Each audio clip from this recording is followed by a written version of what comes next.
Eu vou ter que apertar com o manual e eu consigo falar aqui.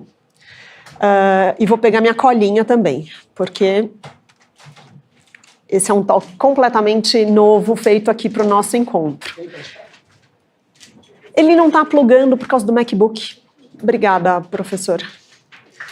Prazer, eu sou a Lígia Costa, para quem não me conhece, sou organizadora do Summit e especialista em futuro e humanidade. É um prazer estar aqui hoje com vocês. Eu acho que a minha fala ela vai ser um pouquinho mais provocativa. Tudo que eu venho vivenciando nos últimos anos e principalmente o tema, né? Eu fui convidada para falar de ética e equidade. E aí eu queria já trazer ética, consciência e talvez a IA que podemos ter, não necessariamente a que teremos. E aí por que eu falo sobre isso? A gente traz muito, né, aquela pergunta de qual vai ser a ética da nossa máquina, a IA que a gente deseja criar, mas a pergunta que a gente nunca faz é, afinal, que ética que a gente está falando? Né? Qual é a ética? Como garantir não apenas que a máquina, né, seja ética, mas como garantir o que ela vai formar se essa ética é formada por nós e nem nós concordamos muito claramente sobre o que é essa tal de ética? E aí quando a gente fala do futuro, né, eu falo que talvez o futuro ele não começa na tecnologia, mas a gente está visionando aí um futuro que talvez possa começar numa inconsistência do próprio ser humano.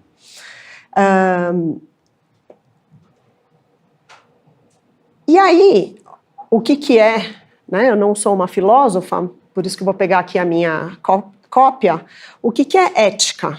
Né? A ética ela vem do grego, desse modo de ser, de caráter, de formar e a forma que a gente habita o mundo, ou seja, a ética ela não é uma regra formada, ela é uma interpretação. A moral ela diz o que fazer e a ética pergunta o porquê que nós fazemos. E por ser uma pergunta ela muda com a cultura, ela muda com gerações, ela muda com o poder, ela muda com narrativas que dominam cada uma das épocas. Não tem uma ética neutra, não existe uma ética universal e não existe uma ética sem viés. A ética, ela é contextual, ela é atravessada pela história, pelo medo, pelas crenças, pela convivência e talvez seja por isso, né, que explica o quão difícil vai ser e o quão difícil é programar uma ética, uma IA ética. E aí eu queria trazer para vocês exatamente que a ética ela é diferente e pode ser diferente para cada uma das gerações. Então a gente está primeiro falando aqui que a gente tem softwares morais completamente incompatíveis. Quando eu falo da geração, né, baby boomers, né, os boomers 60 a mais, a gente está falando de uma geração que é sólida, né, é solo, é estável, onde não existia nem conexão online, quanto mais IA. Quando a gente fala da geração X, né, eu me considero geração X, acima dos 41, 40 a mais, a gente está falando dessa geração que é uma geração ponte, é uma geração híbrida, é uma geração onde passou a conviver e sabe hoje não só tem que sobreviver nesse caminho entre o que existia e o que vai existir. O millennium, a gente fala que é uma geração, em movimento. Essa geração que já aprendeu a navegar, que já está dentro do mundo online. Quando a gente vem para a geração Z, então, ali, tenho a minha filha aqui, é como um raio. Né? Eu falo que tudo avança rapidamente, as pessoas já têm esse conhecimento instaurado, e quando a gente fala então da geração alfa, essas crianças até 12 anos, a gente está falando de um universo novo, um cosmos se abrindo e praticamente a IA ela é parte integrante do pensamento dessa geração. Não existe separação entre elas. Então, quando a gente fala de códigos e ética dentro das gerações, talvez a gente precise observar que é geracional. Nos boomers, a gente tinha ali a ética do dever, da obediência, todo mundo cumpria regras, tudo era estável, um mundo em pouquíssimo movimento, quase nada complexo, quer dizer, não tão complexo quanto a geração Z, que já veio com mais ambiguidade, uma ética dessa autonomia, da responsabilidade individual, de ter que trabalhar duro para conquistar. E o Millennials, o propósito, a autenticidade, de desejar trazer a sua expressão para o mundo, uma liberdade mais fluida, aquele movimento, né, de mar que se mistura. E a geração Z é a da ética, da causa, da transparência. E enquanto a da alfa, então, essa geração imediatismo, da resposta rápida do algoritmo. E aí, quando a gente fala sobre isso, a grande pergunta é, se nem as gerações concordam sobre o que é ético, como será que a gente vai ter uma IA que concorde? E aqui eu queria trazer para vocês, ampliar um pouco a conversa, né? Eu estava falando um pouquinho de filosofia, que não é nem tanto à minha frente, mas talvez, por que não a ética não ser biologia? A ética, ela não nasce no discurso. Por que não pensar que a ética nasce no nosso cérebro? Por que não dizer que a ética, o julgamento moral e humano, ele depende dos nossos sistemas neurais? A gente está falando do córtex pré-frontal, que é a área do nosso cérebro responsável por todo o discernimento, tomada de decisão, escolhas A, B, aquilo que eu faço, o que é correto, o que não é correto. A gente está falando da amígdala cerebral, que é o sistema nervoso central reativo de acordo com as emoções, aonde eu vou ser reativo, aonde eu vou ter o famoso, né, o medo, eu vou querer agir de maneira impulsiva, eu vou poder congelar, eu quero matar, eu quero fugir, eu quero a fuga, ou até mesmo eu estou falando da ínsula. A ínsula, essa parte aqui em cima no nosso cérebro, onde através da autoconsciência eu sou capaz de construir a empatia e a compaixão. Mas tudo isso é treino. E a gente não fala sobre isso. Eu estou falando que o que é realmente revolucionário é a gente lembrar que a compaixão, ela vai nascer no cérebro. Se a gente está falando aqui de ética e equidade, eu só vou ter equidade se eu for capaz de ser compassivo com alguém. E eu só vou ser compassivo a partir do momento em que eu tenho a neuroplasticidade, que eu desenvolvo sinapses neurais a ponto de enxergar o outro e ver alguma similaridade ou ser capaz de oferecer o bem. E isso é totalmente humano. E isso talvez não seja capaz da gente encontrar nas máquinas. Porque a equidade, né, ela vem de uma compaixão e ela só nasce exatamente quando a gente amplia essa capacidade neural.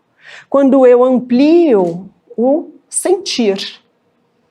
Quando eu sou capaz de sentir o outro. Quando eu sou capaz de tolerar diferenças. Quando eu sou capaz de talvez flexibilizar as certezas ou as incertezas, quando eu sou capaz de respeitar a dor do outro. Não necessariamente me colocar no papel do outro, mas ser capaz de entender e respeitar o outro exatamente da maneira como ele é. E aí sim eu vou ser capaz de desenvolver equidade, né? Seja dentro de uma sala de aula, ou seja num ambiente escolar, corporativo. E a minha grande questão é, sem desenvolvimento neural, sem neuroplasticidade, não vai existir compaixão, não vai existir equidade. Quanto mais eu estou na tela, mais eu reduzo o meu córtex pré-frontal e mais eu aumento minha amígdala cerebral, que está ali viciada nos algoritmos, simplesmente reagindo, repetindo impulsivamente aquilo que eles estão me pedindo para fazer. E estou deixando de trabalhar algo que é 100% humano, que é essa amplificação da neuroplasticidade cerebral, que vai me trazer a compaixão, que vai me trazer a equidade. E aí eu volto, né? Tudo bem, a AI tá aí, né? Como ela vai ser ética? Será que ela vai ser ética? Porque ela é uma máquina. Ela não é capaz de sentir. Ela não vai reconfigurar sinapses. Os neurônios não vão, né, crescer e se desenvolver. Ela não vai desenvolver compaixão pela experiência. Ela não aprende ética vivendo, né? Ela aprende só replicando aquilo que os outros embutiram nela. E todo o padrão humano, olha só, nós estamos fomentando agentes, nós estamos fomentando os IAs. E nós somos completamente enviesados. Nós somos, sim, pessoas, né, não empáticas, não somos capazes de empatizar com todos os outros. A gente tem, sim, questões relacionadas à desigualdade, nós temos traumas pessoais, nós temos, né, o desejo pelo poder, pelo medo, enfim, pressa, julgamento, a gente está o tempo inteiro ali no nosso piloto automático do indivíduo, do ser humano, que é distraído, não é capaz de prestar atenção. E aí eu paro e pergunto, alguém está prestando atenção? Sim, vocês distraíram de mim aqui, ou de várias pessoas? A gente não é mais capaz de sustentar a nossa atenção, a gente não está no nosso momento presente. A gente está o tempo inteiro, pelo contrário, competindo, reagindo, julgando, a gente está acelerado, a gente está numa pressa louca, né? E a IA não é o risco pela capacidade de pensar, ela é exatamente o risco pela capacidade de sentir. E o que pode acontecer, né? Eu falo que talvez, se a IA é fomentada por nós, e sem a evolução da consciência humana, a IA ela vai se tornar uma máquina de retrocesso moral, talvez em escala global.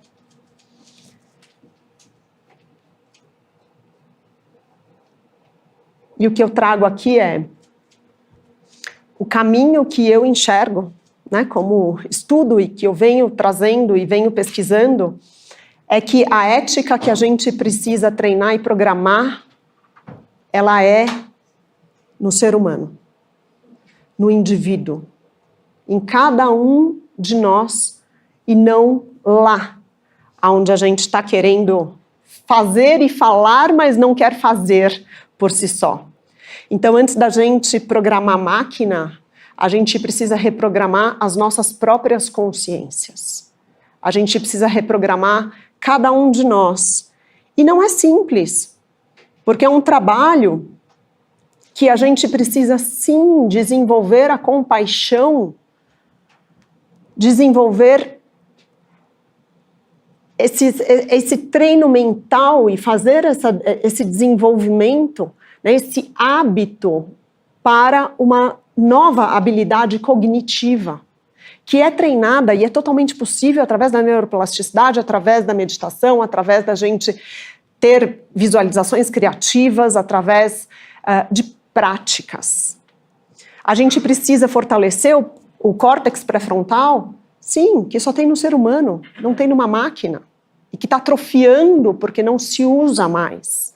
A gente precisa aliviar, né, o estresse, e talvez não ser levado pela amígdala cerebral, ser sequestrado por essa amígdala que reage o tempo inteiro, né, e que é impulsiva e que faz compra na Black Friday a semana que vem, certo? Que é papum, fiz, e ai meu Deus, eu fiz, e não era para fazer, porque eu sou levada por essa ação e essa emoção simplesmente de uma maneira irracional, porque a gente não pensa mais, a gente só faz e a gente só age. A gente precisa ampliar perspectivas através dessa diversidade. A gente precisa educar as nossas crianças para saberem pausar. Se toda criança, até 8 anos, aprendesse meditação e desenvolvesse o córtex pré-frontal, provavelmente dentro de algumas gerações a gente conseguiria enxergar um pouco mais de compaixão e pelo menos eles teriam ferramentas e habilidades de desenvolvimento neural que aí sim a gente poderia estar falando de, ok, os códigos geracionais podem mudar de acordo com as gerações, mas talvez alguns princípios morais um pouco mais alinhados. A gente precisa sim integrar a espiritualidade como uma prática de consciência, não importa qual, mas eu digo aqui o bem, o olhar, o amor. E a minha mensagem é que se a mente humana não se expande, a IA, na verdade, ela vai ser um grande, retrovisor, e não uma visão de uma grande possibilidade de futuro. E a minha mensagem final é, a IA ela não vai decidir quem nós somos, é a nossa ética, ou talvez a ausência dela, que vai decidir a IA que queremos ter. Então, acho que essa é a minha mensagem de hoje. Obrigada por estarem aqui. E é uma mensagem talvez um pouco mais provocativa para a gente falar de ética e equidade. Eu sou Lígia Costa, além do que eu falei para vocês, eu sou professora de meditação, eu sou formada em neurociência, fui 20 anos executiva de grandes multinacionais, trabalhei em grandes empresas, trabalhei com games, com telecom, com internet quando chegou no Brasil, e há 10 anos eu venho trabalhando e o meu grande foco de trabalho vem sendo não só a era da tecnologia, mas a era da humanização. Eu tenho um livro publicado que se chama Líder Humano Gera Resultados, e hoje em dia eu venho exatamente falando de como a gente pode relembrar e sermos humanos, antes de sermos líderes, e principalmente nesse movimento de IA, relembrar das nossas habilidades fisiológicas, que a IA nunca vai ter, e a IA é fruto de quem somos. Obrigada.